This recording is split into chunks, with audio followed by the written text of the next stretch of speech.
오늘은 2021년 5월 16일이고요. 우리 교회 절기로는 7번째 부활주일입니다. 오늘도 이 주일 예배에 오신 모든 분들 진심으로 축복하고 또한 환영합니다. 지난 2015년, 벌써 6년이나 됐네요. 이 대만에서 사우델이라고 이름이 붙은 이 엄청나게 큰 태풍이 불어닥쳤었습니다. 그때 이제 대만이 입었던 피해가 굉장했었는데요. 이제 폭우로 여기저기 침수가 되는 것은 기본이었고, 특히 이제 바람이 엄청나게 세게 불어서 길가에 있는 이제 나무나 이 가로등이 그대로 휘어서 무너졌습니다. 이 바람이 얼마나 셌었냐면요. 자, 이게 우체통입니다.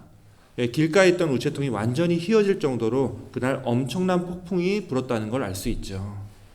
자, 여기가 이제 대만의 수도인 타이페이인데, 그날 이 태풍의 위력에 대만 사람들이 큰 충격을 받았습니다. 이 재산 피해는 말할 것도 없고요. 이날 이제 17명의 사망자를 비롯해서 수많은 인명 피해가 나왔습니다. 그리고 이제 태풍이 지나간 후에 다시 이 도시를 복구해야 될 시간이 돌아왔습니다. 원래 이제 복구할 때는 빨리빨리 복구해야지 이제 피해가 오래가지 않는데요. 이제 그렇지 않고 시간을 질질 끌면은 이 피해를 입은 사람들의 상처가 점점 더 깊어지기 때문에 그렇습니다. 그래서 다시 쓰러진 나무들을 세우고 무너진 건물들을 복구하기 시작했습니다. 자, 그런데 재밌는 일이 벌어졌습니다. 바로 이 우체통에 관한 일이었습니다. 이 휘어진 우체통이 워낙 그날 이 그 태풍의 위력과 피해를 상징하는 물건이었기 때문에 이 우체국 당국은 하루라도 빨리 이 우체통을 복구하려고 그렇게 했었는데요. 사람들이 이 기묘하게 휘어진 우체통을 보려고 몰려들기 시작했습니다. 처음엔 그냥 이렇게 기념사진만 찍었었는데 점차 이곳을 찾는 사람들의 행동이 유쾌해지기 시작했습니다. 그리고 우체국 당국이 이제 이 우체통을 곧 복구한다는 소식이 들려오자 더 많은 사람들이 몰려들기 시작했습니다. 심지어 이제 이곳에서 이렇게 기념사진을 찍으려면은요 30분 넘게 기다려야 할 정도로 사람이 많았습니다. 워낙 사람들이 많이 몰리니까 이 근처 컵케이크 가게에서는 이 휘어진 우체통 모양의 컵케이크를 팔기 시작했습니다. 결국 우체국 당국은 이 우체통을 복구하지 않고 그냥 이곳에 모이는 사람들을 위해서 그대로 남기기로 결정했습니다. 자, 이게 이제 6년 전에 대만에서 있었던 얘기인데요. 태풍으로 입었던 이 사람들의 피해와 상처를 이 휘어진 우체통을 통해서 어떻게 유쾌하게 풀어나갈지에 대한 그 해법이 담겨 있는 이야기입니다. 예전에 우리 초대교회 때도 이와 비슷한 이야기가 있었습니다. 우리가 이제 기독교의 상징으로 꼽는 이 십자가는요, 본래 이제 로마 시대에 사형수를 죽이는 처형 도구였습니다. 그런데 예수님께서 이 십자가에서 돌아가신 것을 계기로 우리 기독교인들은 이 끔찍한 십자가 형태를 우리 신앙의 상징으로 바꿔놓았던 거죠. 예수님께서 돌아가실 때는 이 십자가는 상처와 고통의 상징뿐이었지만 이제는 이 십자가가 우리 믿는 자들의 구원의 상징으로 어떤 의미에선 유쾌하게 변화되었다는 겁니다. 우리가 지난 1년 동안 이 코로나 바이러스로 인해서 이제 교회 문을 열지 못하고 예배도 함께 모여서 드리지 못했었습니다. 어떤 의미에서는 우리 믿는 사람들에겐 참 암울하고 상처가 되는 시간들이었는데요. 우리가 신앙인으로서 이 아픔과 상처의 시간들을 어떻게 이겨내느냐에 따라서 그 다음 우리의 신앙이 얼마나 이 상처들을 빨리 회복할지 혹은 얼마나 더 기쁘고 즐거운 이 다음의 신앙생활을 이어나갈지가 결정이 됩니다. 물론 아직 마스크도 벗지 못했고 완전히 이 전염병으로부터 자유로운 상황은 아닙니다만 우리가 조금씩 회복되는 것이 느껴지기에 우리가 더욱더 우리의 다음 신앙이 기대되는 것도 사실입니다. 그리고 오늘 이 시간 그 기대와 소망을 가지고 우리가 이 자리에 함께 모였습니다. 물론 우리가 지난 시간 동안 또다시 고통과 상처들을 안고 살아갈 수밖에 없었지만 이 시간만큼은 주님 앞에 모든 아픔과 어려운 짐들을 주님께 맡기고요. 오늘 이 예배에는 온전히 주님만을 생각하며 주님께만 찬양하기 원합니다. 우리가 주님께 예배드리는 이 시간, 우리의 모든 상처가 회복되고 우리의 모든 아픔들이 깨끗이 씻음을 받는 은혜와 기쁨의 시간들이 다 되시기를 주님의 이름으로 축원합니다. 자, 이제 우리 함께 머리 숙여서 오늘 이 예배를 위해 기도하고자 합니다. 특별히 그동안 고통과 상처를 가지고 이 자리에 오신 분들이 있다면 우리가 주님께 모든 것을 맡길 때 주님께서 우리의 삶을 통하여 온전히 기쁨과 은혜의 시간들로 다 채워주심을 믿고 의지할 수 있도록 함께 기도하며 이 예배를 시작하겠습니다.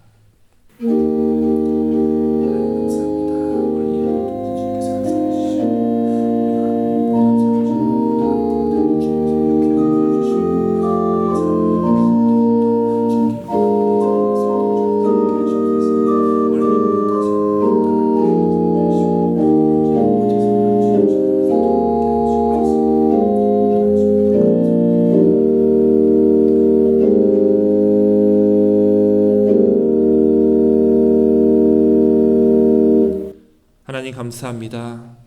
1년 동안 함께 모이지 못하고 또 함께 서로를 바라보며 웃고 대화하고 또 주님을 마음껏 찬양할 수 없는 시간을 보내었지만 그럼에도 이제는 이렇게 교회 문을 열어주시사 우리가 함께 모여 예배할 수 있게 해주신 주님의 은혜와 돌보심에 또한 감사를 드립니다.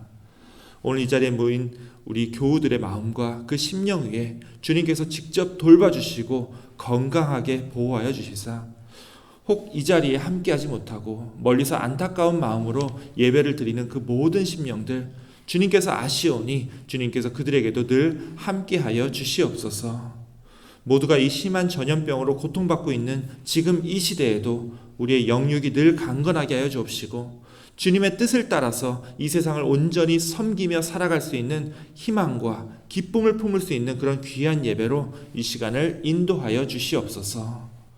오늘 예배의 시종을 온전히 주님께 맡기오며 우리 구주 예수 그리스도의 이름으로 기도하옵나이다. 아멘. 이 시간 우리 함께 찬송가 구주를 생각만 해도 찬양하겠습니다.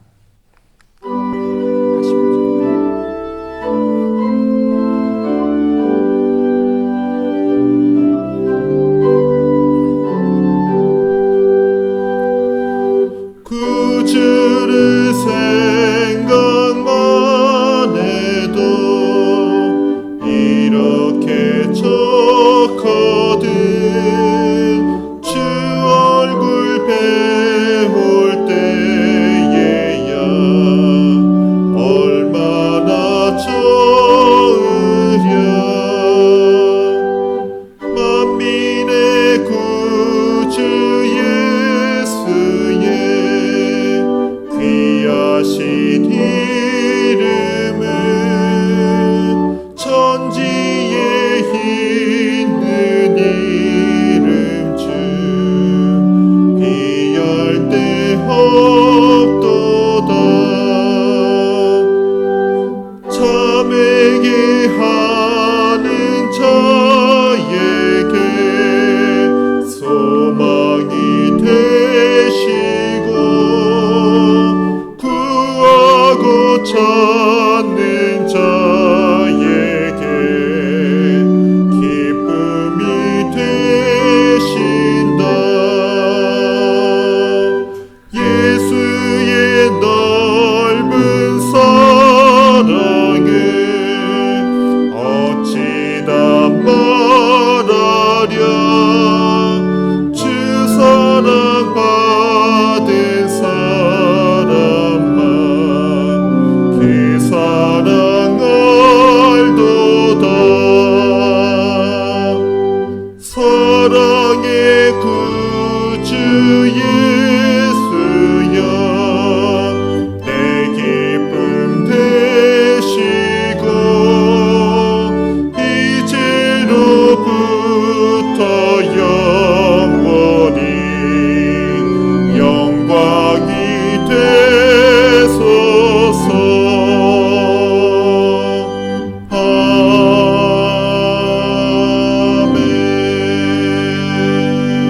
아멘. 예, 우리 함께 교독문 70번 이사야 42장 교독문을 함께 교독하시겠습니다. 내가 붙드는 나의 종 내 마음에 기뻐하는 자 곧 내가 택한 사람을 보라. 내가 나의 영을 그에게 주었은즉 그가 이방의 정의를 베풀리라. 그는 외치지 아니하며 목소리를 높이지 아니하며 그 소리를 거리에 들리게 하지 아니하며 상한 갈대를 꺾지 아니하며 커져가는 들불을 끄지 아니하고 진실로 정의를 시행할 것이며 그는 쇠하지 아니하며 낙담하지 아니하고 세상에 정의를 세우기에 이르니니 섬들이 그 교훈을 앙망하리라. 나 여호와가 의로 너를 불렀은즉 내가 내 손을 잡아 너를 보호하며 너를 세워 백성의 언약과 이방의 빛이 되게 하리니 내가 눈먼 자들의 눈을 밝히며 갇힌 자를 감옥에서 이끌어내며 흑암에 앉은 자를 감방에서 나오게 하리라. 아멘.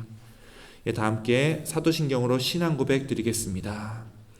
전능하사 천지를 만드신 하나님 아버지를 내가 믿사오며 그 외아들 우리 주 예수 그리스도를 믿사오니 이는 성령으로 잉태하사 동정녀 마리아에게 나시고 본디오 빌라도에게 고난을 받으사 십자가에 못 박혀 죽으시고 장사한 지 사흘 만에 죽은 자 가운데서 다시 살아나시며 하늘에 오르사 전능하신 하나님 우편에 앉아 계시다가 저리로서 산자와 죽은 자를 심판하러 오시리라.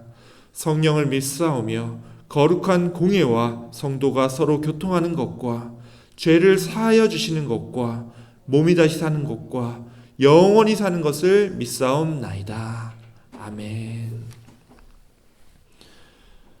이 시간은 우리 함께 기도하는 시간입니다. 오늘 우리 요새 이제 1시 예배 때 계속 수고해 주시는 우리 한일 집사님께서 기도를 준비해 주셨습니다. 그래서 이 시간 우리 다 함께 기도할 때 우리 한일 집사님 기도 인도해 주시겠습니다. 다 함께 기도하겠습니다. 영광 받으시기에 합당하신 주님, 지난 한 주간도 저희를 보하여 주시고 성령 안에서 인도하여 주심을 감사 기도드립니다. 하나님의 은혜 속에 살아온 저희들이 이 시간도 하나님을 간절히 사모하는 심령으로 예배하오니 찬송과 영광을 받아 주시옵소서. 지난 한 주간도 저희는 이 세상의 삶에 취하여 살면서 하나님의 자녀답지 못한 생각과 말과 행실을 서슴없이 행했으며 주님의 말씀을 따라 살기보다는 세상 것들에 더 관심을 가지며 그것들 하나라도 더 채우려고 노력했음을 고백합니다. 그럼에도 불구하고 오늘도 저희를 용서하여 주시고 더럽고 추한 모든 죄악을 예수 그리스도의 보혈로 말끔히 씻어 주시니 참으로 감사드립니다. 바라옵기는 이 시간 마지막 예배를 마치고 한국으로 돌아가시는 이충구 권사님, 김전숙 권사님, 새로운 삶의 터전을 마련하고자 합니다. 그분들의 삶에 대해서 한치의 부족함이 없게 성령으로 인도하여 주시옵소서. 한국에서 모든 일이 하나님의 은혜 가운데 순조롭게 도와주시고 해결할 수 있게끔 주님의 지혜를 주시옵소서. 또 주님이 친히 세우신 가난 감리교회가 힘들고 어려운 때일수록 고난 가운데서 주님의 뜻을 담아내기에 힘쓰는 교회가 되게 하시고 이 시대에 감리교회를 향한 주님의 요청이 무엇인지를 분별할 수 있는 교회가 됨으로써 주님의 형상을 더욱 분명하게 드러냈을 뿐만 아니라 이 지역에 죽어가는 수많은 영혼들의 구원의 길로 인도할 수 있는 구원선의 역할을 감당하여 주시옵소서.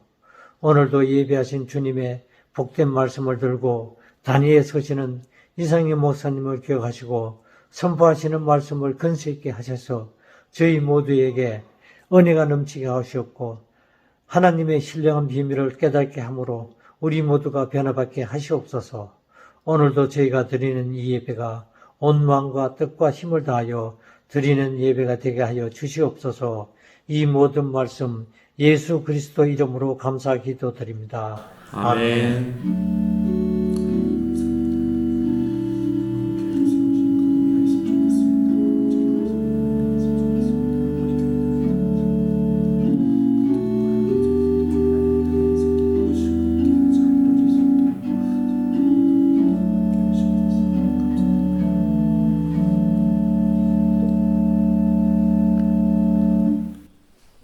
우리 한일 집사님 기도 감사합니다. 우리 집사님께서 기도하신 대로 우리들 한 사람 한 사람이 주님의 형상을 회복하고 우리 교회가 또 함께 이 지역사회를 위해서 또 주님의 뜻을 나타내는 그런 귀한 교회가 되기를 소원합니다. 오늘 말씀을 봉독하도록 하겠습니다. 오늘 우리에게 주시는 하나님의 말씀은 욥기 1장 6절부터 10절까지의 말씀입니다. 이 말씀이 사실 이제 욥기 맨 앞쪽에서 이제 사탄과 하나님이 만나서 대화하는 이 굉장히 기묘한 이야기인데요. 이 사탄이 우리말을 좀 못하는지 딕션이 좀 안 좋아서 알아듣기가 좀 어렵습니다. 우리 조금만 더 집중해서 오늘 말씀 봉독할 때에 이 말씀 안의 대화를 잘 묵상하시기를 원합니다.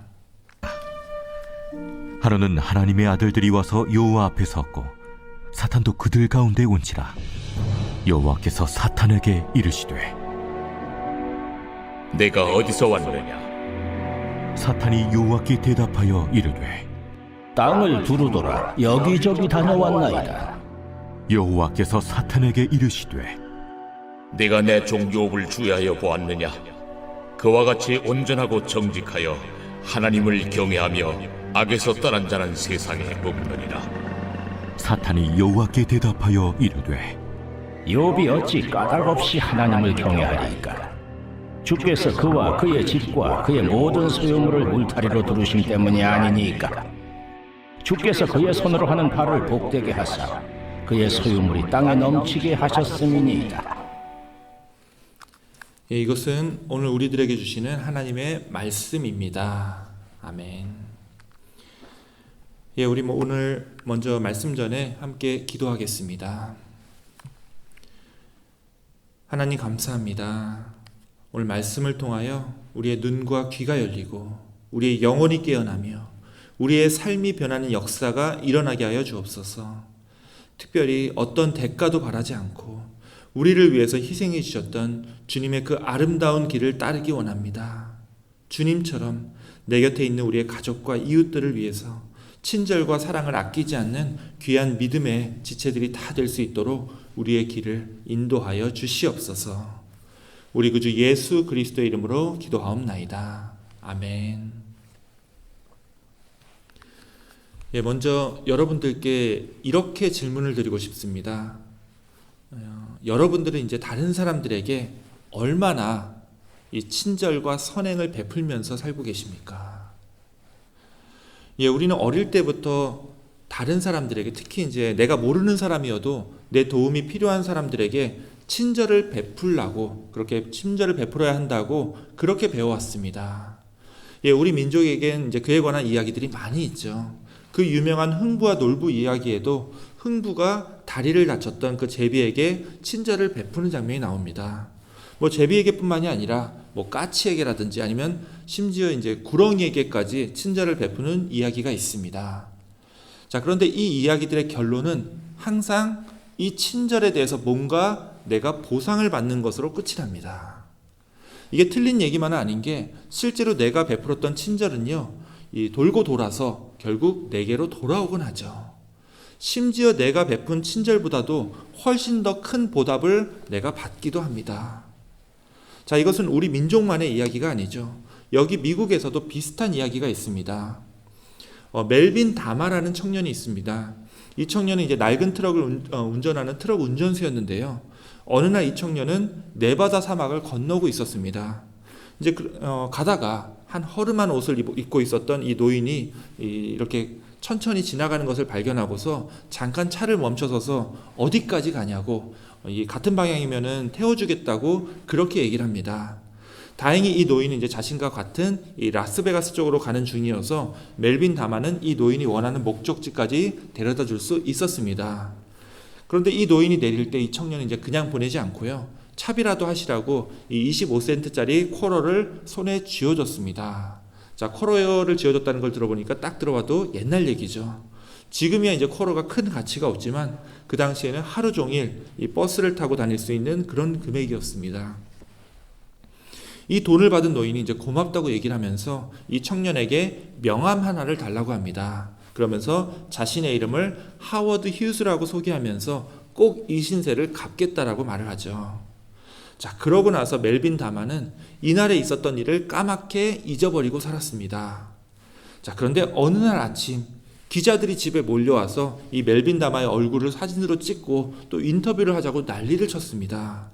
이게 무슨 일인가 하고 물었더니 그날 자신이 트럭으로 데려다 줬던 그 노인이 바로 엊그제 돌아가셨는데, 이 하워드 휴즈라는 분이 알고 보니까 커다란 회사를 50개 이상 가지고 있었던 엄청난 대재벌이었고, 죽으면서 자기 재산 중에 상당 부분을 이 멜빈 다마에게 맡기겠노라고 유서를 남겼다는 겁니다.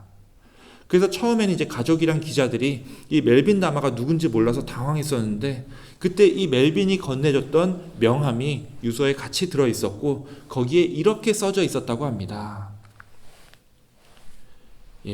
내가 평생 만났던 사람 중에 가장 친절했던 사람이라고 그렇게 돼 있는 거죠. 25센트밖에 안 되는 친절이었지만 이 친절이 수십억 배가 넘는 금액으로 자신에게 돌아왔다는 그런 이야기입니다. 여기 미국에서는 굉장히 유명했던 이야기죠. 자, 이런 이야기를 들으면서 우리도 혹시나 하는 마음에 친절을 베풀 수도 있는 거죠. 사실 이제 저도 어렸을 때 이제 누군가에게 친절을 베풀려고 했을 때는 이런 이야기들을 떠올렸습니다. 뭔가 이렇게 친절을 베풀면서도 혹시 이 사람이 산신령이 아닐까, 나를 시험하려고 이렇게 온 사람이 아닐까, 혹은 이 사람이 나에게 수백 배로 은혜를 갚지 않을까, 이런 기대를 가지고 친절을 베풀었던 것으로 기억을 합니다. 한마디로 내 친절의 대가를 기대했던 거죠. 자, 솔직히 말씀을 드리면 이렇게 무언가 대가를 기대하고 베푸는 친절은요, 물론 아예 친절하지 않은 것보단 낫겠지만 이게 사실 친절을 베푸는 입장에선 좋은 행동이라고 말할 수는 없을 겁니다. 왜 그러냐면요, 내가 누군가에게 친절을 베풀음에 있어서 그 사람에게 뭔가 조금이라도 대가를 기대하고 있다면 그 기대만으로도 이 친절함을 베푸는 내 태도와 내 행동에 영향을 주기 때문이라는 거예요. 간단하게 말하면 나에게 보답을 줄 것 같은 사람에게는 내가 마음껏 친절을 베풀 수 있지만, 그렇지 못한 사람 앞에서는 내가 친절을 베풀 것인지 말 것인지, 아니면 친절을 베푼다면 얼만큼이나 베풀 것인지 손익계산을 따지게 된다는 겁니다. 내가 이 사람한테 이만큼 해주면 이 사람도 나에게 이만큼 갚아주겠지, 혹은 내가 이 사람을 도와봤자 내가 아무런 보답도 못 받을 게 뻔한데, 이런 생각이 들 수밖에 없다는 거예요.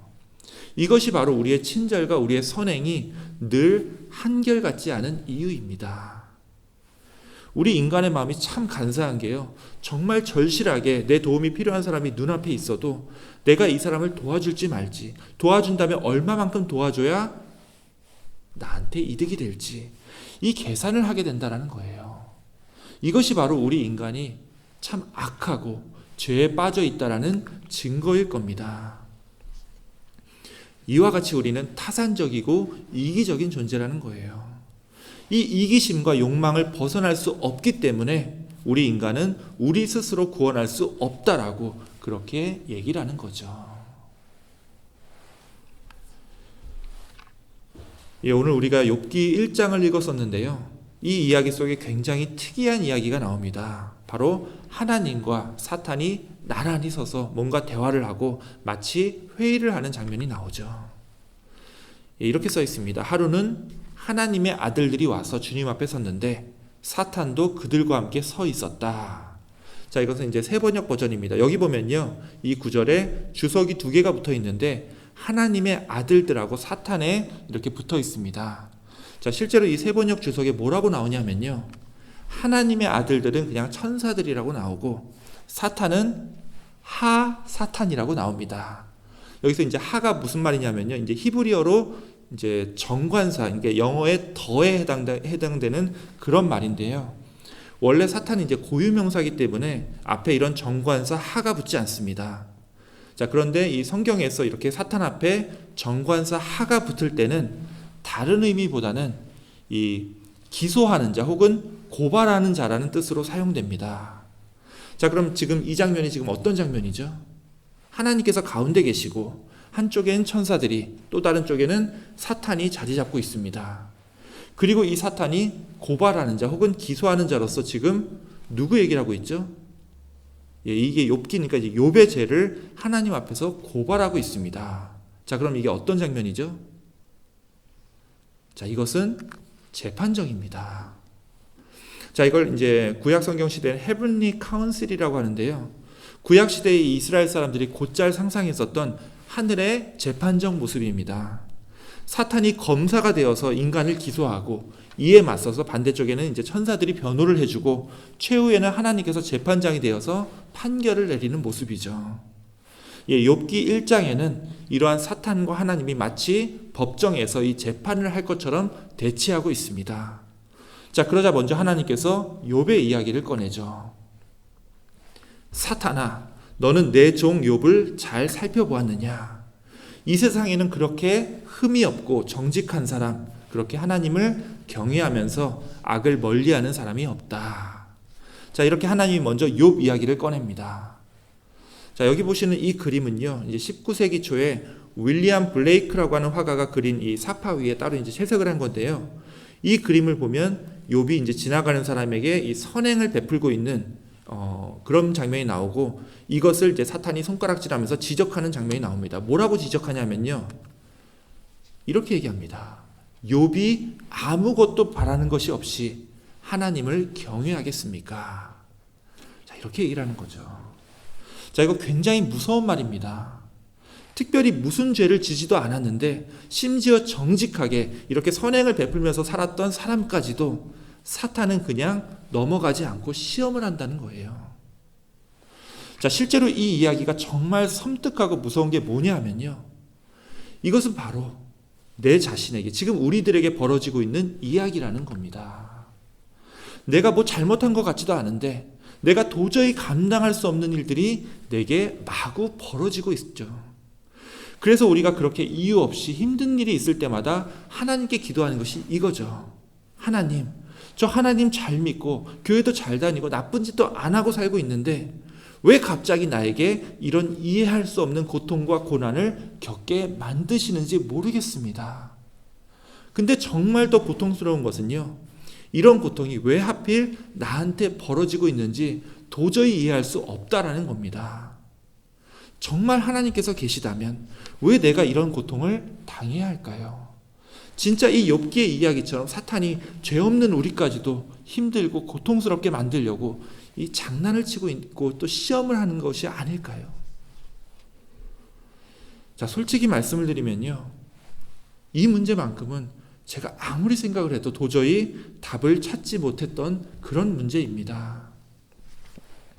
어쩌면 이 욥기를 기록한 저자도 우리 세상 속에서는 도저히 답을 찾을 수 없었기에 이렇게 하나님과 사탄의 대화로 그 고통의 원인을 돌렸던 걸지도 모르겠습니다. 자, 그런데요, 그럼에도 우리에게 정말 다행스럽고 기쁜 소식이 한 가지 있습니다. 그것은 우리가 마냥 이해하기 어려운 힘들고 고통스러운 일들만 우리에게 벌어지는 게 아니고요, 마찬가지로 이해할 수는 없지만 정말 기쁘고 행복한 일들도 똑같이 우리에게 마치 선물처럼 주어지고 있다는 겁니다. 예, 여러분들도 여러분의 삶 속에서 정말 뜻하지 않았던, 기대하지도 못했던 그런 여러 가지 선물을 받으셨을 겁니다. 예, 여러분 머릿속에 지금 그 선물들이 떠오르실 겁니다. 여러분의 남편 혹은 아내를 만난 거, 그건 선물이 아니라 고난인가요? 혹은 여러분의 자녀들을 갖게 된 거, 또 미국으로 오게 된 거. 물론 이제 어떤 분들에겐 여기 미국으로 오게 된 게 정말 후회와 상처가 되는 일일지도 모르겠지만 이곳에 왔기 때문에 우리가 누릴 수 있었던 기쁨과 행복이 있었죠. 특히 이곳에 왔기 때문에 새롭게 하나님에 대한 신앙을 갖게 되신 분들이 있을 겁니다. 또 우리 교회가 우리에게 큰 선물이 되고 있죠. 제가 여러분들께 몇 번 말씀을 드렸지만 제가 이곳 가나안교회에 와서 여러분들을 만난 것이 정말 기적처럼 느껴지곤 합니다. 제가 10몇 년 전에 이제 동부에서 굉장히 거칠고 사나운 그 흑인들 상대로 그냥 그렇게 살고 있을 때만 해도 제가 이렇게 좋은 이곳 몬트레이에 와서 여러분들께 말씀을 전할지는 정말 상상도 하지 못했었습니다. 그런데 정말 기대하지도 않았던 그런 선물을 받은 것처럼 하나님께서 저를 이곳에 보내셨고 또 여러분들을 만날 수 있게 그렇게 베풀어 주셨습니다. 정말 예상하지도 못했던 이런 축복들이 있었기에 우리가 우리 삶 속에서 겪고 있는 힘들고 어려운 일들 속에서도 하나님을 믿고 의지해 나갈 수가 있는 거겠죠. 사실 아무리 힘들고 정말 참기 어려운 그런 고통을 겪고 있다 하더라도 그 모든 것을 상쇄할 만큼 커다란 하나님의 선물은 따로 우리가 갖고 있습니다. 바로 예수 그리스도죠. 예수 그리스도로 말미암아 우리가 구원을 얻었기 때문입니다. 사실 우리 삶에 이것보다 더 큰 선물은 없죠. 자, 그런데 우리 그리스도인들이 왜 예수님을 통해 구원을 얻을 수 있다라고 고백을 하죠? 뭐 여러 가지 이유가 있지만 오늘 말씀드렸던 이 친절과 선행을 베푸는 우리들의 이야기에 비춰서 생각을 해보면요, 아까 제가 이렇게 얘기했었죠. 우리 인간은 별 수 없다고 했습니다. 아무리 측은지심이 들어서 내 도움을 필요로 하는 누군가에게 내가 선행을 베풀 때조차도 우리는 그것이 나에게 손해인지 이득인지 그 손익을 따지게 됩니다. 그런데 우리 예수님께서 우리의 구원이 되신다는 얘기는요, 예수님께서는 우리와 다르다는 겁니다.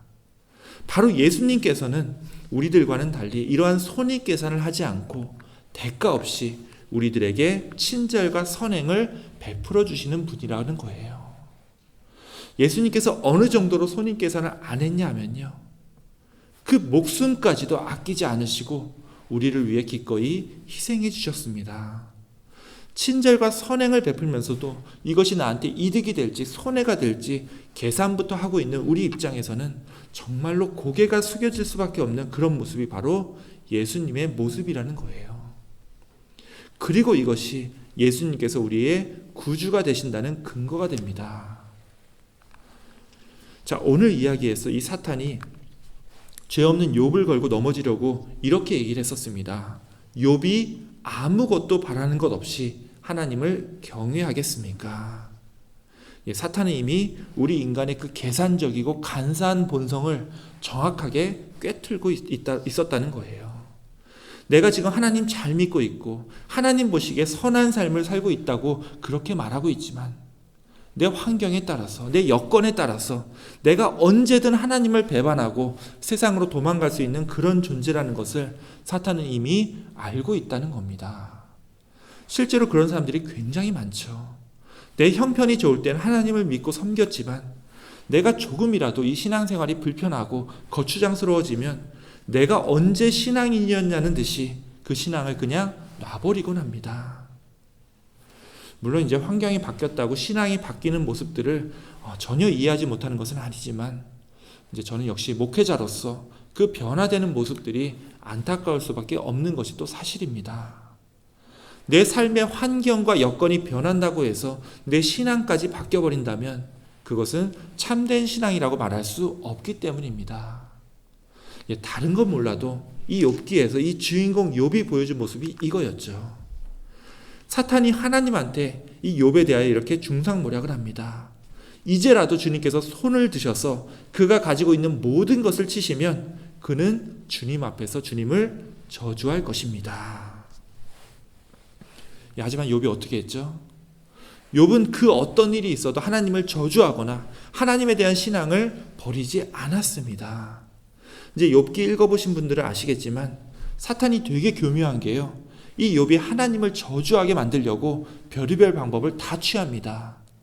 처음에는 이제 재산을 다 날리고 이제 자녀들까지 잃게 됐자 이제 욥의 부인의 입을 통해서 이렇게 남편한테 이렇게 얘기를 하죠. 이래도 당신은, 즉 재산과 자녀들까지 다 잃어버린 후에 이래도 당신은 여전히 신실함을 지킬 겁니까? 차라리 하나님을 저주하고서 죽는 것이 낫겠습니다. 자, 이 부인뿐만이 아니죠. 욥과 아주 친했었던 이 세 명의 친구가 찾아와서 욥의 처지를 보면서 처음에 이제 같이 위로하고 욥의 이야기를 들어주는 듯 했지만 나중에는 욥한테 이제 하나님 앞에 뭔가 너가 죄를 진 게 있으니까 이런 일을 당한 게 아니겠냐고 마구 다그칩니다. 아무런 죄가 없었던 욥 입장에서는 너무나 억울하고 분통 터지는 상황이었지만 그럼에도 욥은 하나님을 저주하거나 자신의 신앙을 내려놓지 않았습니다. 자, 똑같은 이야기가 우리 예수님 이야기에서도 나타납니다. 자, 예수님도 사탄을 만난 적이 있었죠. 언제 만났죠? 40일간의 광야 생활이 끝날 때쯤에 사탄이 예수님을 시험하러 예수님 앞에 나타납니다. 그리고 어떻게 했죠? 자, 잘 보세요. 사탄이 예수님을 시험에 빠뜨렸던 것은요, 예수님의 환경과 여건을 다르게 보게 하는 그런 상황에서 그런 시험이 들어옵니다. 자, 광야에서 먹을 거 하나 없이 굶주리고 고통스러운 상황에서 예수님을 잠깐 이런 다른 환경에 처하게 만듭니다. 높은 곳에서 천하 만민들을 내려다보면서 내가 이 모든 것을 다 가질 수도 있다라는 그런 욕망을 가질 수도 있는 환경. 이 성전 꼭대기에서 떨어지더라도 내가 하나님의 아들이기 때문에 천사들이 받쳐서 내가 하나도 안 다칠 것만 같은 그런 환경. 이런 환경의 변화를 통해서 사탄은 예수님을 시험하려고 합니다. 이때 사탄이 갖고 있었던 논리가 욥기에서 처음에 하나님 앞에서 말했던 그 논리죠. 인간이 아무것도 바라는 것 없이 하나님을 경외하겠습니까? 자, 그런데요, 이 말은 거꾸로 우리 믿는 자들이 어떻게 살아야 하며 우리 인간의 구원이 어떻게 나타날 수 있는지에 대한 그 커다란 힌트가 됩니다. 그게 어떤 거죠? 참된 신앙인은요, 그 대가를 얻지 못한다 하더라도 내 도움이 필요한 다른 사람들에게 마땅히 친절과 선행을 베푸는 그런 사람들이라는 거예요. 참된 신앙인은요, 그 대가를 당장 얻지 못한다 하더라도 하나님을 경외하고 하나님을 믿고 따르는 사람들이라는 거예요. 내 환경이 변한다 하더라도, 그래서 내가 손해봐야 하고 내가 한참 고통과 고난 속에 빠질 수밖에 없다 하더라도 참된 신앙인은요, 여전히 하나님을 경외하며 사는 사람들이라는 겁니다. 예, 사랑하는 우리 가나안교회 교우 여러분, 여러분이 지금 갖고 계시는 신앙은 어떤 신앙입니까? 여러분이 이 시간 이 말씀을 듣고 있다는 것은 여러분이 이 교회로부터, 그리고 여러분의 신앙생활로부터 어딘가 멀리 떨어져 있지 않고 오늘도 여러분의 신앙생활을 꾸준히 유지하고 있는 중이라고 말씀드릴 수 있는 그 근거가 됩니다. 예, 정말 잘하고 계신 겁니다. 여기에 더해서 오늘 사탄이 속삭였던 이 말을 우리가 다시 한번 생각하고 묵상해 보시기 원합니다. 혹시 여러분의 신앙이 하나님께 절대적으로 순종하는 신앙이 아니라 무언가 하나님께 대가를 바라고 있는 그런 어린아이 같은 신앙은 아닌지 한번 여러분의 신앙을 되돌아보시기 원합니다. 그리고 대가를 바라는 신앙이 아니라 진정 하나님의 길을 따르겠노라고 결단하는 성숙한 신앙을 세우고자 하신다면 우리에게 아무런 대가나 보답을 바라지 않았음에도 우리를 위하여 기꺼이 십자가에 오르셨던 주님의 그 아낌없는 은혜와 사랑을 여러분들이 기억하시기 원합니다.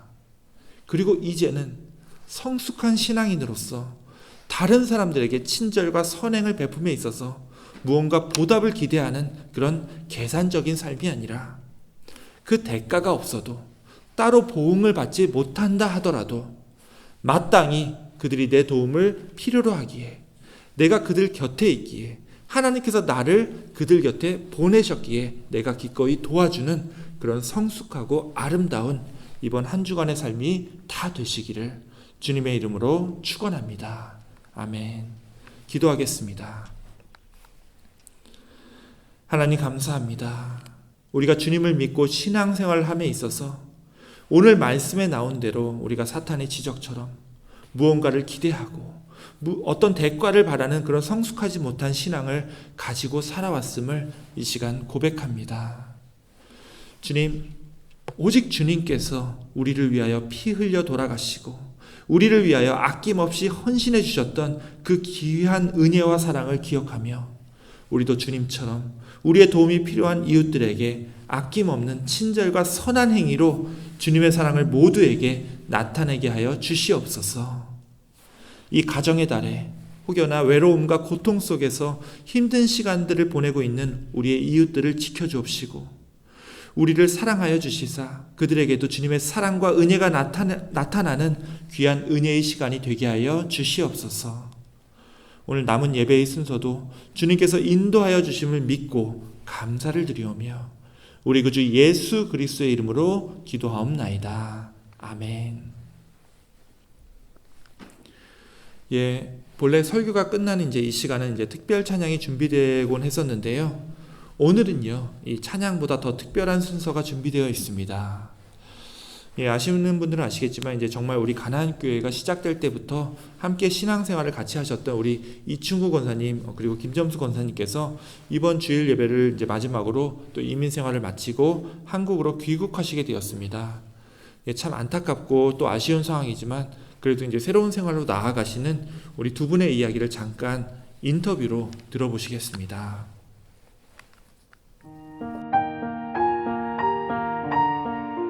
반갑고 뭐 오래 사는 곳이니까 네. 너무 반갑고 어쨌든 요번에 한국을 간 건 참 재밌었어요. 그래서 우리가 아마 한국에 정착을 하려고 생각을 했던 것 같아요. 재밌었어요. 너무 재밌었어요. 김장도 해봤죠. 너무 재밌으셨겠다. 한국으로 가서 살아도 되겠다라는 마음이 고쳐지더라고요. 이제 간다 하니까 막상 정들었던 우리 교인들이나 이런 생각이 들고 그래서 참 한국에 그동안 있었을 때도 예배는 못 보지만 참 마음만은 항상 가나안 감리교회 교인들이 잘 있나 제가 그런 생각을 늘 하고 있었어요. 그래서 이제 한국에 또 가더라도 거기도 교회가 우리 감리교회가 있어요. 그 동네 시골이지만 그래서 이제 가도 열심히 다니려고 생각은 하고 있습니다. 뭐 나이라면 좀 우습지만 나이가 이렇게 돼도 지금도 그런 기회가 있으면 한국에서라도 하고 싶어요. 거기도 노인정이고 뭐 이러니까 코로나가 이제 끝나면 좀 좋은 일. 저 미국에서 그도 와서 저게 그냥 어영부영 사는 게 아니로구나. 그래도 교회 다니니까 저런 묘는 있지 않나. 이런 걸 좀 글쎄 생각은 그렇게 해요. 하지만 오시면은 우리 교인들은 특별히 내가 대접을 해요.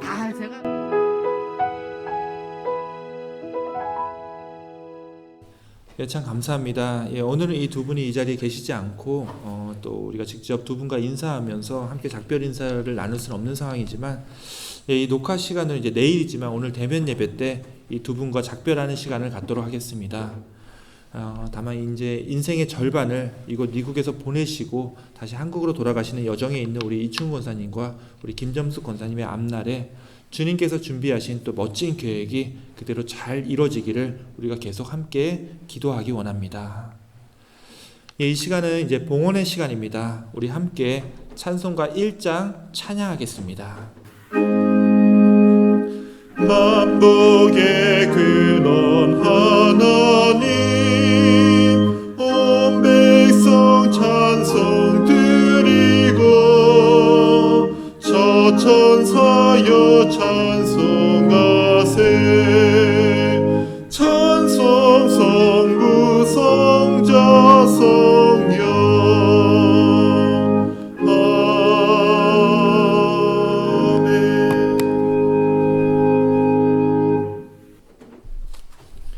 예, 우리 함께 봉헌을 위해 기도하겠습니다.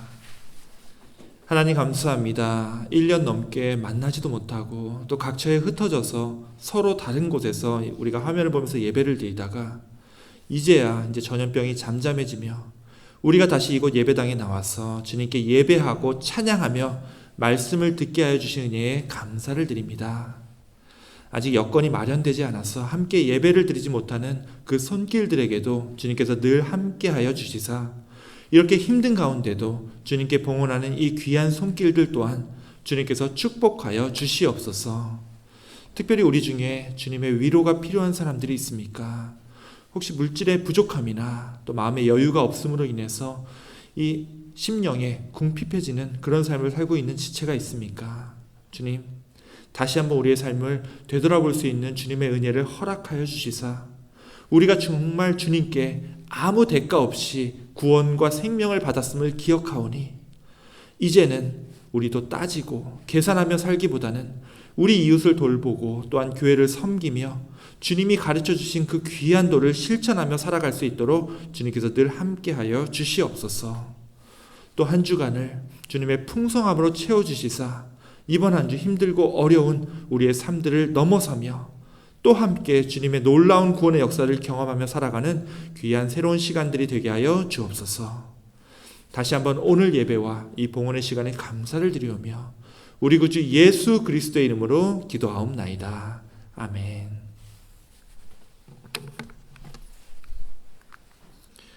이 시간은 교회 소식 시간입니다. 먼저 오늘도 변함없이 예배에 참여하신 모든 분들, 특별히 이제 온라인으로 이 예배 접속하고 계시는 모든 분들까지도 다시 한번 진심으로 환영하고 또한 감사의 말씀을 드립니다.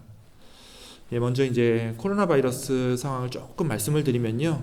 매주 화요일마다 우리 캘리포니아 보건당국 이 CDC에서 각 카운티별 이제 현황에 따라서 이 규제 단계들을 조정을 합니다. 그래서 원래는 지난 화요일에 우리가 잘하면 가장 낮은 단계인 옐로우 티어로 내려갈 수 있다고 말씀을 드렸었는데요. 우리가 잘 못했습니다. 신규 확진자 숫자가 기준보다 조금 더 높게 나와서 다시 2주를 기다리는 것으로 결정이 됐습니다. 그러고 나서 이제 확진자 숫자를 이제 최근까지 확인을 했었는데요. 사실 이제 숫자가 계속 줄어들지는 않고 있습니다. 그렇다고 크게 늘어난 것은 아닌데요. 다른 나라나 또 다른 주에 비해서 여기 캘리포니아 상황이, 특별히 이제 캘리포니아도 이제 다른 쪽 주 중에 좀 심각한 주들이 이제 생기고 있는데, 아직은 이제 우리 동네가 상황이 나쁘지 않은 것도 사실이지만 여전히 이 확진자 숫자는 이제 일정 수준을 유지하고 있으니까요. 항상 조심하시기 바랍니다. 계속 우리가 사는 이곳이 속히 회복되어서 우리가 그런 질병에 대한 걱정 없이 안전하고 건강하게 살아갈 수 있기를 우리가 함께 기도하기 원합니다. 지난주에도 광고를 드렸지만 우리가 매년 강단 교환 주일이라고 해서 우리 연합감리교회 내 이제 한인 코커스 목사님들끼리 교회를 바꿔서 드리는 예배를 이제 사순절쯤에 드려왔었습니다. 이제 제가 이제 다른 교회 가고 다른 교회 목사님이 이쪽 와서 이제 같이 설교를 이제 교환하고 말씀을 이제 나누는데요. 그러다가 이제 작년에는 팬데믹이 터져서 아무것도 못했었고요. 올해도 아직 재오픈을 하지 못한 교회들이 좀 있어가지고 강단 교환은 좀 어렵게 되었습니다. 대신 이제 올해는 이제 다음 주일이죠. 제가 얘기를 듣기로는 옛날에는 이 기간쯤에 했다고 들었습니다. 이제 5월 23일이 우리는 이제 성령 강림 주일이라고 말하는 오순절인 동시에 우리 감리교회에서는 이 기간이 웨슬리 회심주일로 이렇게 지키고 정해지고 있습니다. 정확하게는 이제 회심주일 그 날짜는 5월 24일인데요. 올해는 이 웨슬리 회심주일에 맞춰서 우리가 개척교회 기금을 마련하는 선교주일로 예배를 드립니다. 특별히 올해 7월 1일부터 우리 한인 코커스가 계속 이제 준비해왔던 지역인데요. 저쪽 산나몬 이제 플리덴턴 지역에 한인교회를 하나 더 새로 개척하기로 결정했습니다. 아시겠지만 이제 새로운 교회가 세워지면 개척하는 이제 목사님뿐만이 아니라 주변에 있는 교회들이 함께 이제 기도로 또 물적으로 또 많이 도와줘야 됩니다. 기억하실지 모르겠지만 30년 전에도 그렇게 한인 코커스가 이제 교회들의 도움을 받아서 세워진 교회가 하나 있었습니다. 어느 교회죠? 이곳 가나안 교회입니다. 우리도 한때는 그렇게 여러 교회들의 기도와 재정적인 도움을 받아서 세워진 교회니까요. 우리가 이번 강단 교환 주일에 비록 올해도 이제 목사님들끼리 강단을 교환할 수는 없지만 이렇게 개척교회 지원 헌금으로 우리가 함께 선교 사역을 할 수 있기를 원합니다. 직접 이제 선교지 가서 교회 짓고 이제 선교하는 것만 선교가 아니라고 했죠. 이렇게 후방에서 도와주는 것도 굉장히 큰 선교입니다. 이제 뒤쪽에 보시면 이제 강단 교환 주일 헌금 봉투가 있는데요. 다음 주에 오실 때 그 봉투에 헌금을 넣어서 헌금을 하시거나 아니면 우리가 늘 사용하는 봉투에 이제 개척교회 헌금이라고 표기를 하시면은 그 금액은 모두 개척교회 선교비로 보내도록 하겠습니다. 많은 참여를 부탁드립니다. 오늘 광고는 여기까지입니다. 이제 이 예배가 끝나면 우리가 또 이 세상에서 많은 사람들과 마주치며 살게 될 텐데요. 오늘 말씀처럼 우리가 만나는 사람들을 대함에 있어서 어떤 손익을 따지면서 대하기보다는 물론 이제 정말 쉽지는 않습니다. 하지만 주님께서 우리에게 베풀어 주셨던 그 아낌없는 은혜와 사랑을 단 한 번이라도 실천하면서 살아가시는 이번 한 주가 다 되시기를 주님의 이름으로 축원합니다. 그럼 마지막으로 이제 개인적으로는 저희 아버님께서 굉장히 좋아하시는 찬송가인데요. 찬송가 302장 함께 찬양하고 기도로 마치겠습니다.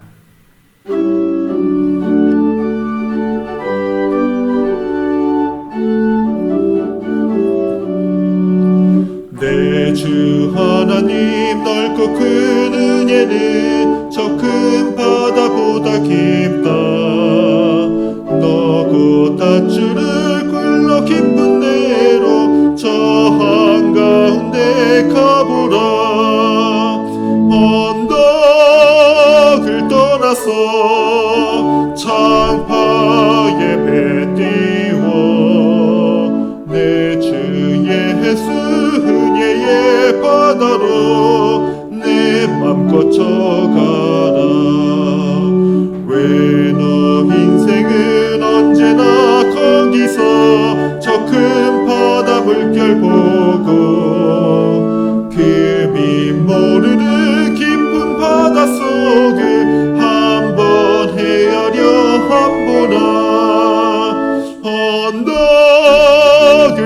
떠나서 창파의 배 띄워 내 주 예수 은혜의 바다로 내 맘 거쳐가라.